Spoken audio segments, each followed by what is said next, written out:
Hello guys, so gagawa tayo ng cassava cake. The ingredients: 1 kilo of cassava, 1 cup of coconut milk, 2 eggs, half cup of white sugar, 3 tablespoon melted butter, 1 can of condensed milk, 1 can of evaporada milk. For toppings, 2 egg yolks, half cup of condensed milk, and half cup of coconut milk. And don't forget the cheese! Super yummy! Now I will teach you how to make cassava cake. First, we're gonna get the 1 kilo of cassava. Then we're gonna pour that. Next is the coconut milk. The 1 cup of coconut milk. There. Make sure to put all of it there. And the next is we're gonna put the 2 eggs. Tok, tok, tok.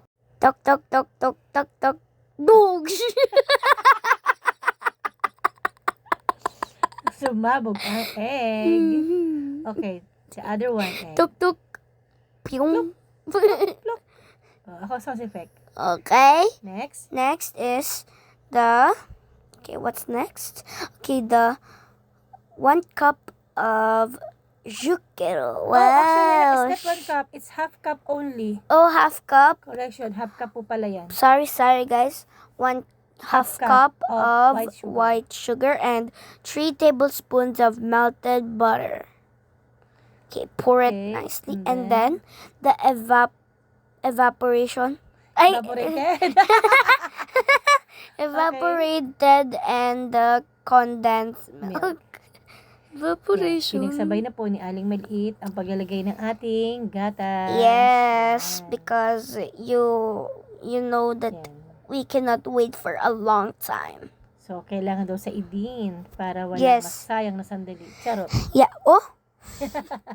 Okay, guys, you have to make sure that get everything Inside the can. And inside. then, it will mix it well. Now Yan. mix Make us, my friend. slowly but surely. Yes. Para hindi matapos. Yeah, guys. Okay. Kailangan lang, guys, ma-mix it together yan. All together. Yes. Mix it.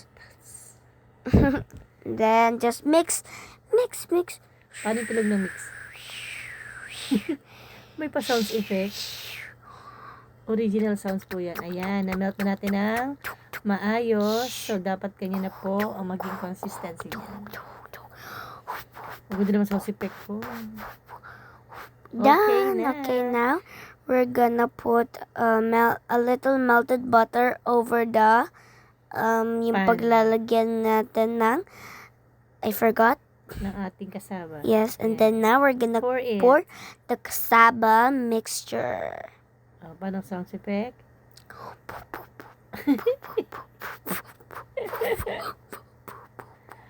Ayan. Okay, and now we're gonna saidin ulit. Ayaw po ni Aling Maliit ng may nasasayang. The sounds effect. Okay, now ilagay na natin sa air fryer. And then, After 30 minutes ay nilabas ko ulit siya para ilagay ang toppings. Yan. Guys, yung mga toppings natin ay minix-mix ko lang din together. Tapos yan. After nyan, ang Cheese. yan yung ating condensed milk at coconut milk. Wow, sounds effect. And then put the cheese. Ayan. Let me help guys, you with that. check nyo rin paminsan-minsan kasi yung sa akin nagawa is makapal. So, medyo siguro lumagpas pa ako ng 30 minutes dyan. After 30 minutes, inahon ko tapos nilagay ko yung mga toppings. Tapos nilagay ko siya din sa air fryer. Good sound effect. Yan. Ay, wala. Pagkabalik Now, ko sa air fryer, put it lang, back luto ko lang siya in ng the 20 air minutes. fryer. Go back to air fryer, guys. And then, 20 minutes ulit yan na niluto. Tuting! Ang ganda ng sound effect. Kaya na guys Eh, ba't may ang gayat? kalabasan. Sarap, sarap. Tuk, tuk, tuk, tuk, tuk. I'm playing the piano while my mom gave this to me. I was so shook. I was playing the piano. And then guys, let's take a piece and let's see if it's yummy. Bagal naman magayat. Go on. Yan. Oh, guys, sarap. Pag nakita nyo to 1 a.m. talagang ginutom kan namin guys. Magkanta na lang kayo, guys. Ama, nagutom ako.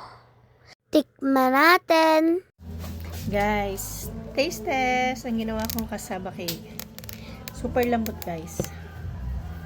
Kain tayo. Init pa kasi.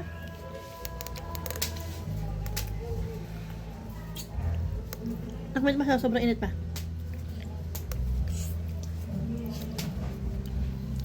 Ang tamis, no? Sarap, no? Kaso mainit pa, no? Ano, wala ang ano. Wala ang aking filter. Ang yummy. Tara nga. Meron pa. Kamay ko lang. Grabe guys, ang sarap. Lalo na siguro pag malamig-lamig na. Init pa kasi, kakaahon lang eh.